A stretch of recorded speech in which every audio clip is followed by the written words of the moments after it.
Welcome back to CFB Nation. I am your host, Nino Brown, and of course, I got my guy, my brother from another mother, Boomer, aka Jared Gray, on the screen. And when you see us on the screen, you know what it means. It's P2P. We're back in the saddle. My guy, how we doing? Man, I'm good. Man, it's been wild. Like, there's so much stuff going on right now.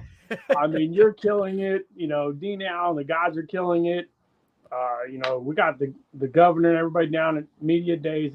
It's a wild summer, and it's just going to get crazier this offseason or during the season. So what are we at? Like 40 days, a little less than 40 days before college football kicks off. I know it's less than 40 days because the other day I just did my 38 day for my man for Oklahoma. So it's probably like so. I'm gonna go 35 days or something like that. So we're getting there. We're close. We're getting real close. This is gonna be the third installment of the Sun Belt Conference that we'll be breaking down some teams, and this episode will be about Coastal Carolina. Finished 8-5 last year, 5-3, in the Sun Belt Conference. It was just kind of a weird year, right? It was calls gone, not gone, hit the portal, came back to Coastal, didn't really play well, had some injuries. Then they had a new face come in who was a transfer of that year, kind of fill in for him. But in the end, like I said, 8-5. They averaged close to 28 points per game, which was, middle of the pack, 62nd overall. Offensively and defensively, when it came to yards per game, it was pretty much the same. 416 allowed, 415 that they put up. But they were more of a, I guess you would say, a better defensive team against the pass, right? Because they had 14 picks last year.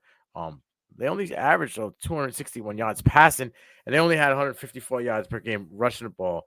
50th in the league with 23.8 points per game allowed. Jared, talk to me a little bit about Coastal. Like I said, there was a lot of things last year. McCall had some injuries, had the head injury, but Ethan Vasko kind of came in. The transfer from the year before from Kansas came in and showed that dual threat capability. We'll get into him a little bit later, but last year, Tim Beck's first year in there after Jimmy Chadwell had taken off and gone on to Liberty. So it's like that was kind of an experiment. Didn't do that bad. Like I said, 8-5. What are your thoughts? I look at your first year at not a big school. Let's be real. Just Coastal Carolina is just not a big school. No. They've got a phenomenal cult following for their fan base, and their alumni is awesome. Chanticleers it's just a cool overall genre, right? Right. But to come in your first season and get 8 wins when you've lost so much, and I understand we had big hypes for them and really thought McCall would have a big year, and when people get injured and calls don't go your way and the ball just doesn't bounce right, you just gotta have a bad year. But the fact you had a bad year and then went to a bowl game, it's not a negative thing to me. Yeah, and won, which is crazy. Which was the second bowl victory in school history. Like insane. And now they're going. If they can get back this year, that'll be their fifth straight bowl appearance, right? Which is crazy in itself. But the fact that in year one he was able to get them, a bowl victory, the second ever in the program's existence, that kind of speaks a little bit of volumes, especially with all the moving parts they had at the end of the year. 100%. It was honestly just phenomenal coaching by him. And with this day and age and NIL and guys think that they can just, grass is greener, and you see 4,000 kids in the transfer portal. If you get 8-5 at Coastal Carolina with a bowl win, it's a win. Right. It's just what it is. Yeah, no matter who was against, Hawaii, whatever. That's who, whoever it was that they played. I believe it was a Hawaii Bowl. I'm sorry, they played San Jose State, but it don't matter. A win is a win. You're 100% right. But it's a little bit on Tim Beck. This guy's got a little bit of some pedigree in coaching back here. He started out Nebraska, right? Went to Ohio State, Texas. Like some of these guys that he's been under. That's some big names. He's learned from some. He got some toolage from some of the greats there. For sure. So then he went to NC State where he kind of was really gotten into his own after the Texas gig. and then boom, last year at Coastal. What are your overall thoughts about Tim Beck as a head coach?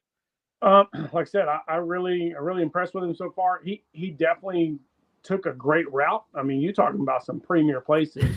Nebraska, Ohio State, and Texas are elite. Right. Any chance you can go there as the offensive coordinator and quarterback coach, you're doing something. Now I understand not a great time when you go with Nebraska and they're, in the shuffle stage, and it was just a bad coaching area. But to do it by yourself in NC State and have a decent success in a very tough conference for them, NC State is just kind of an up and down team. They've had some phenomenal players, but to get to Coastal Carolina, be 8-5, you as a alumni and booster, you got to be happy with what you've had considering the injuries and stuff. I mean, absolutely. If you got the same play out of a coach in the NFL with the injuries and the quarterback plays, and you won a bowl game, that'd be a playoff game for them, you would look at it as, man, this is a major win for us. So, yeah, absolutely. I think what he's doing, you kind of see, they always want to talk about coaching trees and where he's came from. I think his branch is kind of just a little bit here, a little bit there. He's got the tutelage from all of these, I can't say great, but big name coaches along the way. So let's get into solid recruiting class, by the way. What is that? A really solid recruiting class. You have to give Tim Beck the props here, because when you're coming in, it's all on you when you're year one. So right. You're grabbing, and we talk about 3-star kids. Oh, you got a 3-star kid. We can talk about a lot of 3-star Heismans. Okay, so thank you. I appreciate it. It's true. I mean, and I've been saying for 2 years now that the services, I question the services. We see a lot of these guys at running backs alone in the last 3-4 classes, they're down in the 40s, 50, 60 ranking, end up being the top 5 in their class. So it's like, how do you miss consistently that far? So I don't really trust that. I got an answer. Go ahead. Don't watch tape. I mean, it is what it is. And we've been diving in so hard, and I'm going to give props to you, where you deserve it, because you'll pull a guy out. I do not want to play Debbie with this man right because you be pulling players out of nowhere, and like, man, you got to watch this guy. So I'll check some tape out, and man, I'm props to you. You be watching tape. You need to call your boy over at Rivals and On 3 and stuff. Let them know. Well, you can find me, on Twitter. So hit me up anytime, guys. I'm ready to go to work. But let's talk a little bit about the recruiting class. We'll just sound a couple guys before we talk about the additions and subtractions of this year. They got 3-star receiver out of Louisiana Loyola College Preparatory, Trey Taylor, who could possibly see some time this year, late in the season. They got a guy up front, interior offensive lineman Julius Tate, 3-star out of Greenville High School, South Carolina. He gonna play. I believe so too. I like the fact they're stacking some guys for the future, right? Because you have Vasko's probably for this year and next year, and then you're gonna need guys, right? So out of Bowles School in Florida, DJ Moore, 3-star QB, this guy you want to watch out for. Again, another wide receiver. These guys, they did well in the South. You know what I mean? They did well in the South. Dude, Lakeland, Florida is like I don't know what they put the water down there. Kids out of Lakeland, they fast. I don't know what it is. I don't know what they're drinking or what they're eating, but them kids are fast at Lakeland. I mean, it's wild to me. Demarius Rucker, that's the guy you're talking about, out of Lakeland High School, 3-star running back. Another quarterback they're stacking, Elijah Lee, right, out of Georgia, North Cobb, a 3-star. They got Zach Zandler, tight end, 3-star out of Xavier Township here from Pennsylvania. And then 2 safeties, Miles Woods and Chase Jackson, both 3-star, one from Alabama and one from Georgia. So I think, now listen, people are going to say, 3 stars, and it's not. You got some guys from Georgia, you got some guys from Florida, and you kind of went up the coast a little bit. There's some gentlemen they got from at home, which, no disrespect, I didn't put them on the docket, but they weren't as of note as these gentlemen. This is Coastal Carolina. This is the Sun Belt Conference. You're going out there and you're stealing guys from major player states with the talent, whether you're a 3-star, 4-star, whatever. The talent's there. What are your thoughts on the recruiting class real quick before we move on? I know you mentioned they did well, but you think that interior offensive lineman I had mentioned, you think he's going to play? Yeah, I really do. I think it's early and often, to be honest with you. You really great grab for him. I really love his game. Good pass protection, a really good run blocker, you already talked about the dual aspect, dual quarterback aspect, and you're going to need linemen that are versatile. And Right. he's very solid. I love Miles Woods, to be honest with you, out of Georgia. I think he could have went to Georgia Tech very easily, Right. to be honest with you. We talked about Jackson. I think both those safeties were really, really solid. Grabbing kids out of Alabama is wild to me. Getting the kids out of Florida. Listen, I understand how big Florida is, but let's talk how many schools are in Florida. Right, exactly. I mean, we're not talking about like there's 3 schools. There's like 7 Division I schools in Florida. It's wild to me, especially with just how it works to pull a kid to go up to Coastal Carolina from Florida, knowing you're gonna get some playing time. Every single kid on that roster can look and say, hey, I got a chance, especially if they go to like 108 roster spots. So, I mean, I was going to get to it when we talked to addition of tech, but there's 66 new faces, including the class new coming into Coastal Carolina this year. I mean, you went 8-5, and now you have to kind of like redo it again. And Tim Beck said that he thinks this year will be a little bit easier because they've already established some verbiage, so some communication, which everybody already stands how his system runs, right? They have already got like some cement cornerstones of guys that are returning, which we'll get into in a little bit. So yeah, I mean, yes, there's a lot of moving parts. There was moving parts before, but if you got a steady foundation and you have a game plan, hey, who knows? I mean, maybe it's your game plan, your foundation. You could just plug and play. You just put this brick out, pull it like Jenga, right? Just got to make sure you're the pieces that you're losing don't collapse the castle. We'll get into the losses before we talk about the dishes, because this is a big one. Obviously, we talk about Grayson McCall is gone, right? He's probably one of the most prolific passers in college football, efficient wise, almost 70% on his career. Had 10,000 career passing yards at Coastal Carolina, 88 touchdowns on 14 interceptions. Unfortunately, the last 2 years from McCall kind of were just injury prone. Like he just last year had the neck and head injury, so obviously that was I'm glad he's back now and healthy, but he was in and out, and they had to go to Vasko, who I might just say, Ethan Vasko was invited to the Elite 11. So people forget about it. He was an Elite 11 quarterback, and nobody really wants to talk about it. The kid's got talent. We'll break that down a little bit when we get to him. But what are your thoughts on McCall? Finally, last year he tested out the portal, went back, right? We went to Auburn. I really thought he was going to Auburn last year. I said it to you a bunch of times. He tested the waters. He ended up going back. This year, he the portal, and he ended up going, I believe it's North Carolina State, which is funny because that's where his coach came from, right? It's so weird. I was going to say, I wonder, hey, we're at the senior year, and like, hey, maybe he talking like, listen, coach, I feel like it's time for me to move on. Like, I need to, broaden my roots and like, try to test the tougher waters. He's like, you know what? I got a guy over NC State. My roots. And the conversation had to happen. It had to, right? Like, there's no way you just make that move. Or just stick it to your coach. Like maybe there was bad blood. He's like, you know what? I'm gonna go win. I'm gonna go win where you left. Like you couldn't do it. I'm gonna go there and I'm gonna show you. I don't know. It's crazy. Like we'll probably never know if that ever happens. Maybe they'll make some Netflix I'm gonna movie tell you about right it. Now, it will be a conversation that I bring up at the combine. At the draft. Yeah. I hope my man shows up to the Senior Bowl or the Reese's Bowl because he gonna get a question from me. So, I mean, so in that respect, there was big shoes to fill. I think Vasko played well in the 5 or 6 games that he started and filling the shoes from McCall last year. A massive quarterback room now, by the way. Yeah. Now this is where it's going to be experimental, I should say, because they lost their leading wide receiver, Sam Pickett. He went on to the NFL, right? That's 111 targets, 1,000 yards, 7 receptions, 8 touchdowns. Jared Brown, he transferred to South Carolina. Great addition to the Gamecocks wide receiver. They needed it. But you look at another guy. It's 80 targets, 60 receptions, almost 800 yards, another 4 touchdowns. Tyson Mobley transferred to Liberty. Probably was going to be a guy to step up into this role. that's also kind of like a red flag. What did you not like? Like, you had an opportunity to be the guy or be a useful piece this year. You said that nah. also goes back with the coach thing.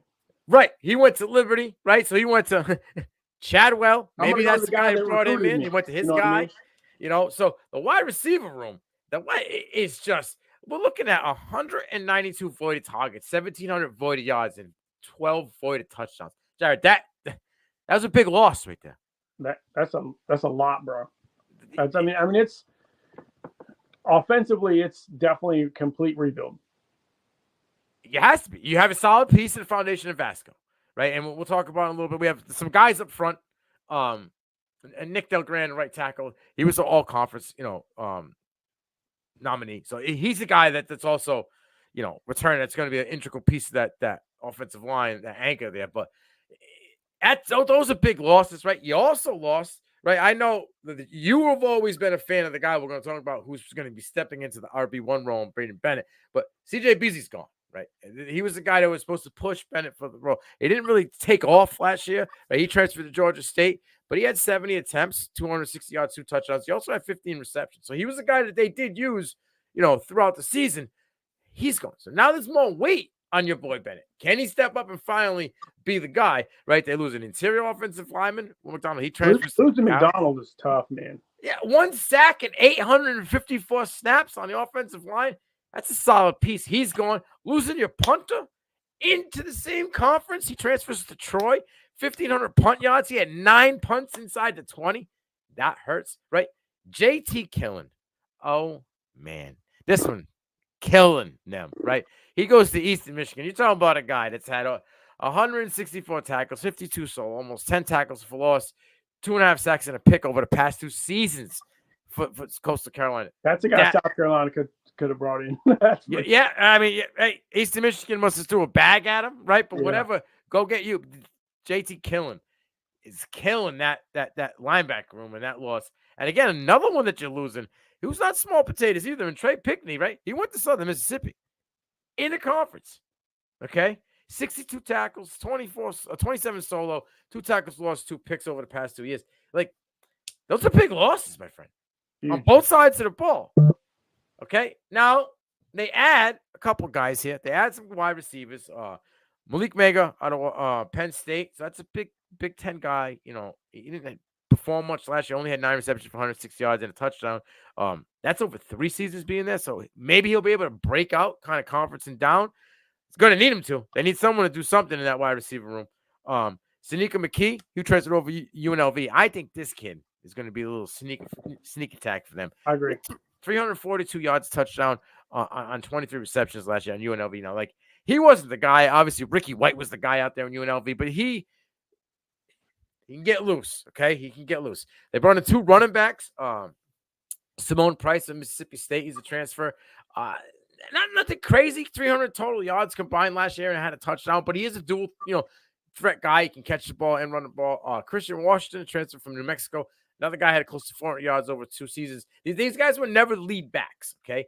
But most of the time when you're leaving where you're going, you're trying the opportunity to be the lead back. And this is where I'm going to get to. We're going to talk about that room. Braden Bennett. All right. This is your guy. It's been your guy for 2 seasons. After that breakout freshman season where he kind of was like, oh, is this a Brandon Jacobs kind of guy? Is he going to be this big, beefy running back, upright guy, just runs guys over, can be that red zone threat? Kind of disappeared after that, right? Okay. And there was plenty of opportunity for your man. Did they bring in these guys? Now, they're not big name guys, right? But are these insurance policies or in case they have to go to a running back by committee? Can Braden Bennett carry the load for 200 totes in this year? He can. Will he? That's what I need to know because we know that he can. We've seen it happen, right? Well, we've never seen 200 totes. We've seen him be a dominant force, but that was in flashes. That freshman year were flashes. And then he was Patrick Swayze after that. Ghost. I don't know. He I'm just saying. Well, little Ghost actually, he needs to get molded by his quarterback and coach. Right now I'm like, listen, it's my time. I'm the leader here. You got everybody gone. Let me take over. Right? Bennett needs to ball out, and it just needs to happen. I mean, again, he has the aspects where you're getting 4 yards a carry. I need 5 and 6. I need 85 to 200 carries, and let him give a chance. Where's the 8.6 that we got in 2021, right? It He was had wild. 8.6 on 74 attempts, right? For 636. And he found the end zone 7 times. He hasn't found the end zone 7 times combined in the next 2 seasons after that. He got hurt the following year. Yep. So we'll give that a pass. But last year he was kind of had the opportunity to take over that room. I wonder if he was like, you know how it is when you come back from injury, you're scared a little bit, like you don't want to blow it. All it takes is one time, your career's over. So maybe he just, because you know how it's like Tajay Spears, right? We're talking about a guy who and then finally just flipped the switch. I get it. Click. Yeah. It needs to click for Braden. That hey, you're good. Like you're fine, dude. Just go play. 6'2", 220. Like, linebackers are much smaller than you in this conference. Let's go get it, dude. And he runs upright, right? You know what I mean? Like he just seems like like I say Brandon Jacobs. Brandon Jacobs was 6'6", right? But I'm just saying Adrian Peterson, right? But that's the style of run, upright. I'd rather you hit me the first time, and then I get into my element, and we'll keep going.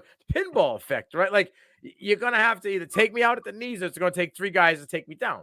You're averaging almost 9 yards per carry. You're not just shaking people at that point. You know what I mean? There's no LT effect, but he's running guys the F over. So I would like to see him take off because, this is a running back class that's kind of got a lot of dudes that have opportunity to take off in his top 10. 100%. But this is a guy that could be in that next level of surprises. Could be that Tyrone Tracy type of guy in this year's draft. Like, all right, well, he did converted from one thing. He's not converted from it, but finally his time is. We saw a glimpse, and then if we see it again, then we know it wasn't just a flash in the pan. GMs and OCs are gonna like that. All right, there's a big boy kid that can run. The way running backs, shelf life is. You're lucky to see his contract too. But a guy like that, he's a guy that can give your bigger name guy a little bit more leeway because he could take on that pounding. You know what I mean? Yep. And plus with Vasko, let's get into Vasko here. They brought in the guy in Noah Kim who transfers from Michigan State, right? He comes on over, who had 1,000 yards last year, right? Almost 60%, 8 touchdowns, 8 interceptions. He's not really a dual threat guy, but he can extend the pocket if necessary. He had 50 yards rushing. Probably would have had over 100-something yards rushing, but the sacks take away from that. But Vasko was a dude, okay?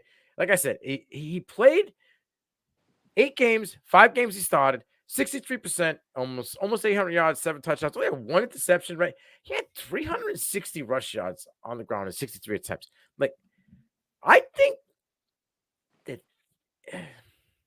his skills and his skill set and package, I think it kind of fits more, call it a hot take or not, fits more to this offense now than McCall is, especially with the loss in the wide receiver room. So you got to figure out an identity. Now you got a guy that's bringing you an identity. If there's nobody open, I got these 2 things below my waist that can take off and we can go.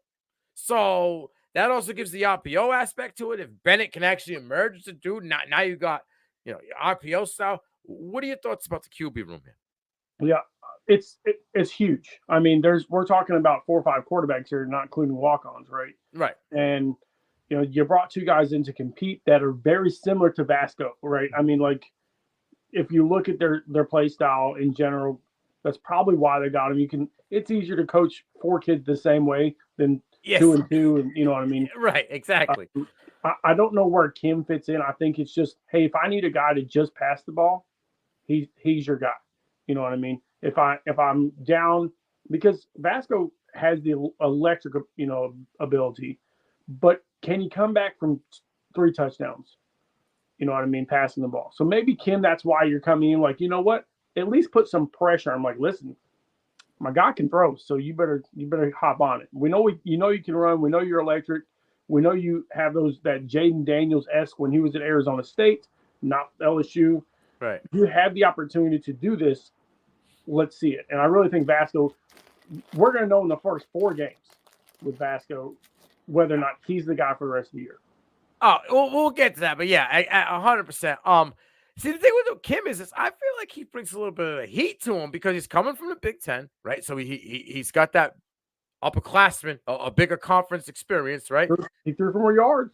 Played in a listen. Mel Tucker screwed them. Okay, flipped that program upside down to start the season, and this dude came in this like turmoil of whatever to take over.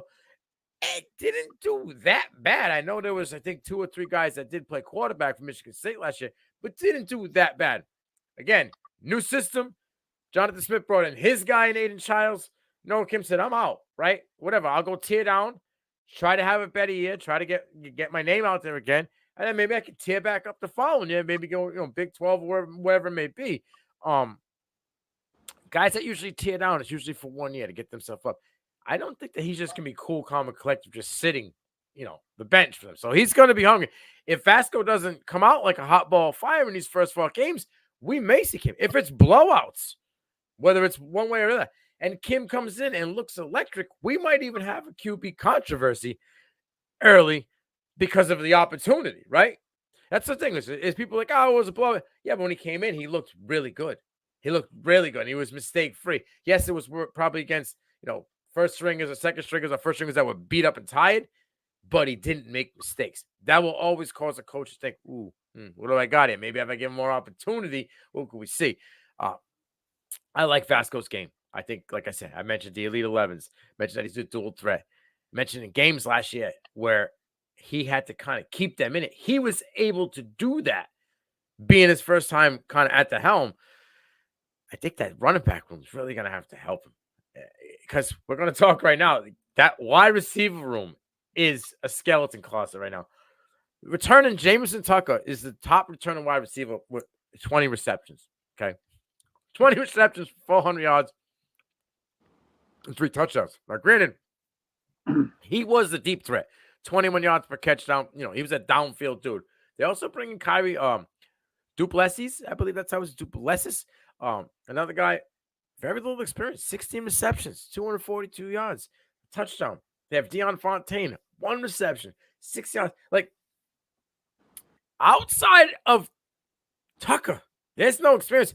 Hence why I believe Kendall Carr is going to have a hell of a year for the Chanticleers this year. 23 targets last year, 27 targets, 23 receptions, had 240 receiving yards, 5 touchdowns. He's 6'3", 235, right? We talk about this all the time. Boom. Quarterback that's trying to establish an identity, trying to get an offense clicking with a lot of new parts, 66 altogether could be. I think it's 30 on offense total. You want to go with familiarity. You want to go with the safety blanket. And when the pressure comes quickly, you're looking to dump it off, a.k.a. Braden Bennett, a.k.a. my guy Carr. Talk to me about the tight end. What do you think about him being kind of the main receiving aspect early, I think, for this team? Yeah, the tight end game has really changed vastly over the last couple of years. And we even talked about this last tight end class. It was loaded, honestly. Like the last 2 years, tight end class has been a lot of fun to see. He reminds me a lot of the guy that you had a lot of praise for from Kansas State. He just got drafted. Ben Sano. Yeah. Yep. He's a baller. And he reminds me so much of him because he's got good body control for a bigger guy. Yeah. And he's definitely going to be the guy he's leaned on. Like you said, you want to see a guy that the tight end teams tend to get leaned on. That's why, Jason Witten was, the guy. That's why Kelsey's been the guy, Gonzalez, all these big names, because they got these young quarterbacks that, if there's a guy I can trust, it's this big dude who's just got good hands. And that's what you're going to see. I'm with you 100%. And the other thing that's going to help them, the offensive line. I mean, Dylan Luther, Zach Elam, Lindsey, and then the new guy we're bringing in, we're talking, pass grades of 79, 71, and 80. So give me all of that. And even when Carr blocks, he's going to be good. So it's going to be fun. You still got like Del Grande. It's really, really solid offensive line, which is wild because you saw the best offensive line leave, right? Crazy. So McDonald. It's wild because they could have. We're talking about probably the deepest overall offensive line in that entire division. So, man, like you said, the running back got to be happy. Quarterback's got to be happy because you just normally do not have 4 or 5 returning linemen. You just don't do it. Especially when you lose your centerpiece. Like, he wasn't the center, but the center of that line. He was the anchor of that line, and he's gone now. You know what I mean? As far as Kendall Carr goes, you're looking at a guy that scored a touchdown, right, in the bowl game against San Jose State, right? He only had one reception, and it was a touchdown. He had 2 touchdowns in the last 4 games. Vasko took over for the last 5. So 2 touchdowns in the last 5 games. Trying to figure out what you're going to do and who's going to, while you still had Brown and Pickney there, mind you. Those guys are gone now. I'm just saying, these college fantasy guys, you're looking for tight ends, these guys deeper, you know what I mean? Kendall Carr could be a guy that could mess around and get 8 touchdowns this year and 500 receiving yards. Yeah. Easy. 45, 50 receptions. I'm here for it. You know what I mean? 100%. All right. Let's flip it over to your side of the ball, the defensive side of the ball, right? We'll talk about some of the losses here, some of the additions. Defensively losses, we talked about Pickney and Killen is gone, right? But we have returning Allen Henry is a nose tackle, 6'2", 300 pounds. This is a guy who played 360 snaps. You got a 300-pound guy that's playing 360 snaps, no tackle last year. Had 40 tackles, 2 tackles lost, 2 sacks. Will Whitson, right, on the edge, 6'5", 285, 42 tackles, 5.5 tackles for loss, 3 sacks. Just got named to the Shrine Bowl 1,000 list. The eyes are on already. He's the guy to watch out for. Mason Shelton, right, linebacker. He's going to have to fill in this room. Somebody got to fill in the room with the loss of both of those guys that took off. 21 tackles, 11 solo, and a fumble recovery, 6'2", 230. Is it his room? Is he going to be the guy? The leading tackle that returns to this defensive squad is Juan Powell, 55 tackles, 6 pass breakups, 5 tackles for loss. He's 5'11", 183 pounds. He plays the nickelback. So he plays in the slot. He's all over the place. He's their most versatile guy. Again, and now we hit the secondary. They got some good, defenders in the secondary. Abraham Termoni III, Matthew McDoom, Keon Luss. Matthew McDoom had 10 pass breakups last year, Puma. 10. No picks, okay? But 10 pass breakups. I mean, this guy just lives around the leather. He's looking for leather at all times. Abraham Termoni, right, the third. He just got named to the Shrine Bowl 1,000 list as well. He's another guy who had 3 pass breakups, almost 40 tackles. Talk to me about this defense these guys are returning. The guy's already getting named to Shrine Bowl 1,000 list. I can only imagine who's going to be going into the Senior Bowl watch list as well. So talk to me about these guys. Well, first of all, if my last name is McDoom, I'm probably not one to line up with that guy, right?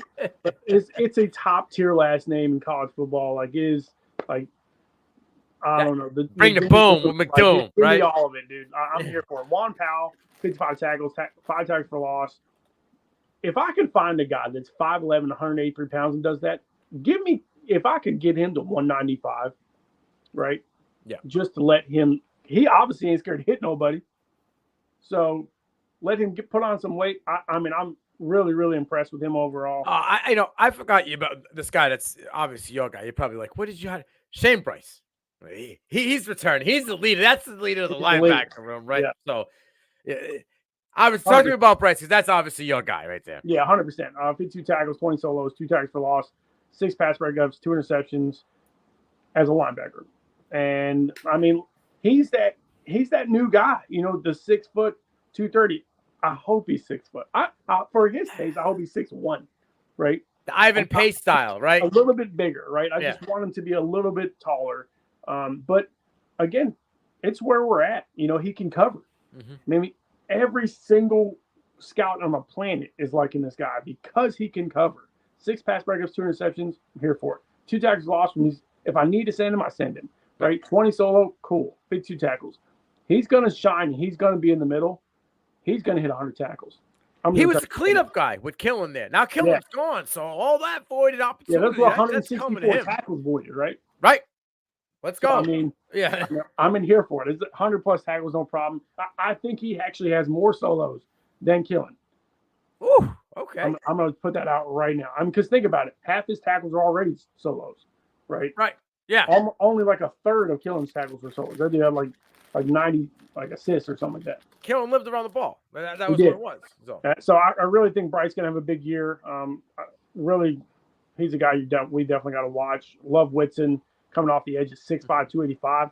That's a number right there. Mm-hmm. Like if he has any bend to him this year, watch out. He's definitely going to climb. What was the guy from Tech? What was the guy from Tech 2 years ago that won the top 10 to the Raiders? What was he? 6? He was 6'6", right? He was right at 6'5", about the same. Right about the same body structure. Maybe 265. Okay, there's something to put out there, right? I mean, we talked about a guy, talking kid from Oklahoma, right? He's 6'5", 255, 265.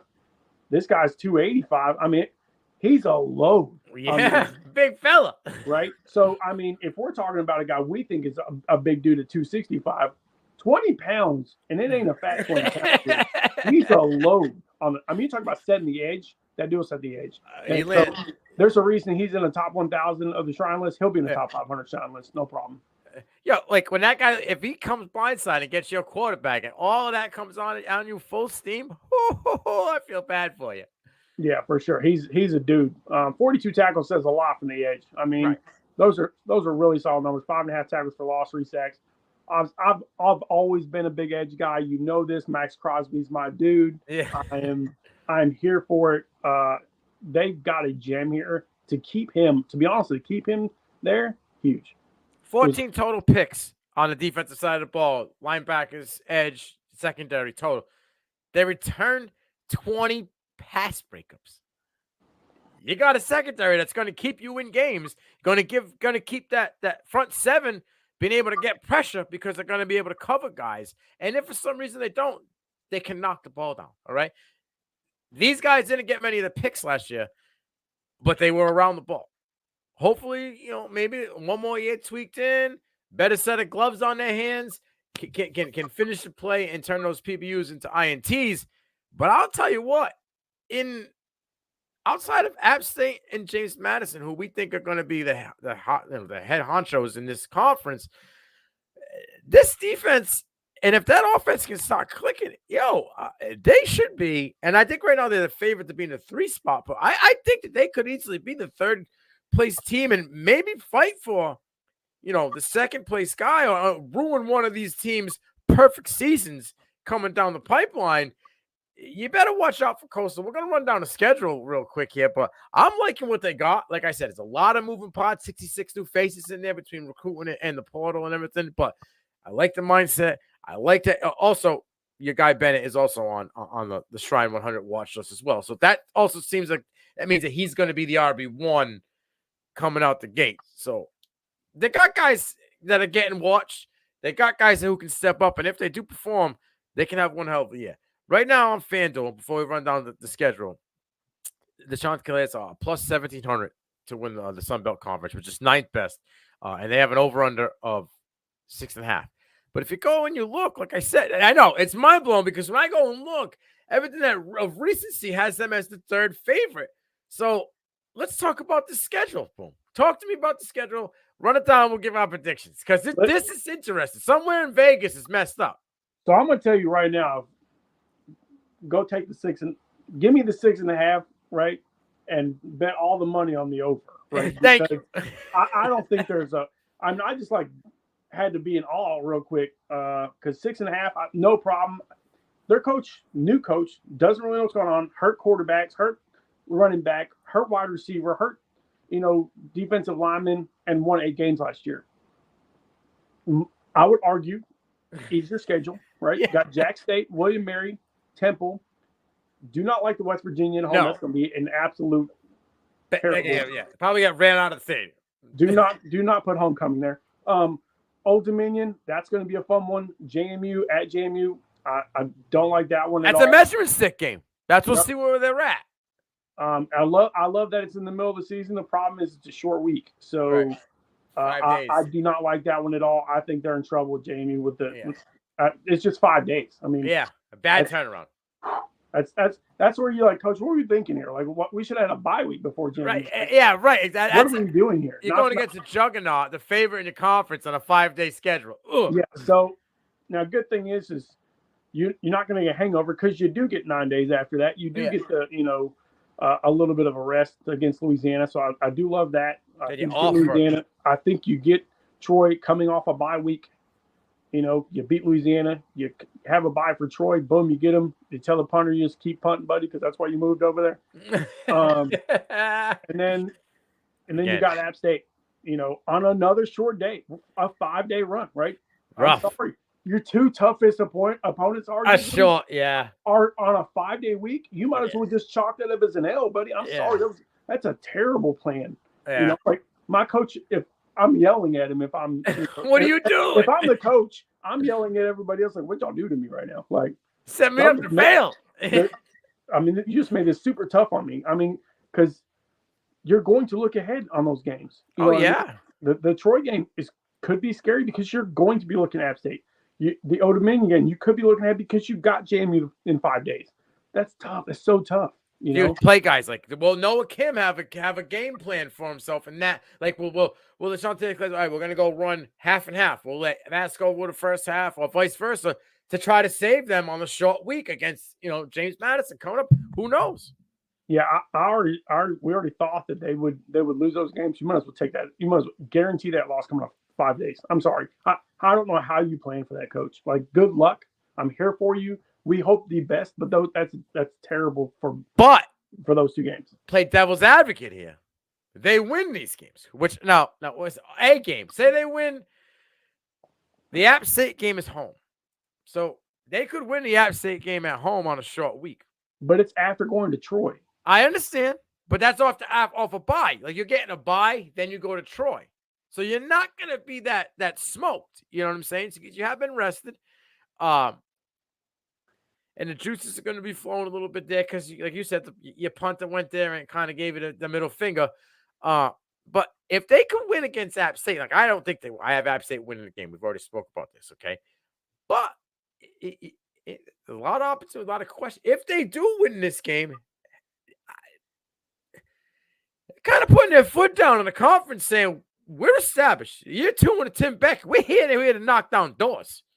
The only game, and the one game that I worry about them, they could go on a 3-run loss. West Virginia, Old Dominion, JMU. Coming off West Virginia, you're gonna be beat up. It's gonna be a tough one, right? You got JMU. And they got a bye. There's a bye in between the West Virginia game. Oh, you're right. That's huge because they've been in trouble there. You're right. So that helps. That would have been terrible. That's just mail it. You're done. Yeah. So I'm going to keep going with it. Like, Jack State, win. William Mary, win. Temple, win. West Virginia, first loss. Old Dominion, win. JMU, loss. Louisiana, that's a push for me. I still got them as a win. Troy, win. App, loss. Then I got Marshall, Georgia Southern, Georgia State. I'm a little worried between the Georgia Southern, Georgia State. That could be a really tough one. I think they win the Marshall game. I think they lose to Georgia State. I think they lose to Georgia State as well, but I think they win to Georgia Southern. So we're only talking about 4 losses here. I don't know about you. That's a lot more than 6. So that would be 8-4, right? Yeah. That's what I have. I got 8 wins. 8-4 before the bowl game. So right. I think 7 is the worst that they could do. Barring Vasko goes down, barring Bryce goes down. That's like they're major players on both sides of the ball. Barring Tamoni goes down, something like that. But catastrophe injury. I don't understand why they're not getting as much talk as some of these other teams. In the right, Del McGee going to Georgia State. It's huge. Okay, he's bringing that Georgia, that vibe, that running back room, and what he's produced over there. He's going to do that. They're going to be dominant on the ground, so they're going to give teams an absolute run for their money in the first half, unless they can figure it out longevity. Because if you keep going with this ground and pound style of running, I don't know how long it's going to last. You better be built for it, right? Like, you better have the pieces to be able to rotate because eat your Wheaties. Exactly. Get them oxygen tanks out for them big boys up front, them hogs out. You're going to be running the ball, what it meant 40, 50 times a game.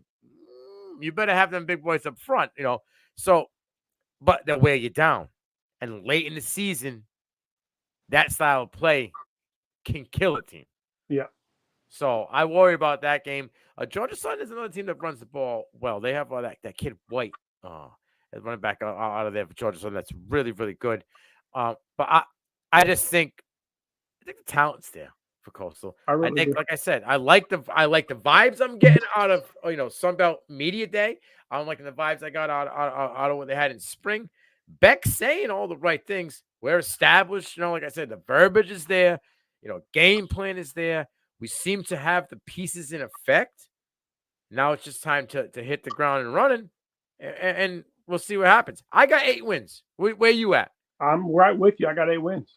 All right. I love it. I think this is going to be it's going to be an interesting conference. The next episode we're going to do, we're going to mush them together. We're going to put both Georgia teams in the boxes with Georgia Southern and Georgia State.